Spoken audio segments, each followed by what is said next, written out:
Isang miyembro ng Communist Terrorist Group ang kusang nagbalik loob sa pamahalaan matapos ang ilang taong pakikibaka sa Barangay Garden, Arteche, Eastern Samar.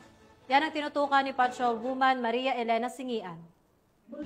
Nagbalik loob sa pamahalaan ng isang miyembro ng Communist Terrorist Group sa Barangay Garden, Arteche, Eastern Samar. Ang pagbabalik loob ay resulta ng matagumpay na panawagan at pagsisikap ng mga tauhan ng 801st Maneuver Company Regional Mobile Force Battalion 8 kasamang Provincial Intelligence Team Northern Samar at Regional Intelligence Unit 8. Samantala, nakatanggap naman ang nagbalik loob ng agarang tulong pinansyal at food packs mula sa mga kapulisan. Ang nasabing surrendery ay nasa kustodiya ng 801st Maneuver Company RMFB-8 para sa kanyang pagsasailalim sa programa ng ating gobyerno na Enhanced Comprehensive Local Integration Program o ECLIP. Muling hinimok ng pambansang pulisya ang iba pang mga miyembro at taga-suporta ng CTGs na iwaksina ang maling ideolohiya at magbalik loob sa ating gobyerno upang mamuhay ng payapa kasama ang kanilang mga mahal sa buhay. Mula dito sa Eastern Visayas, ako ang inyong PNN correspondent, Patrol Woman Singian, alagad ng batas, tagataguyod ng Balitang Pulis.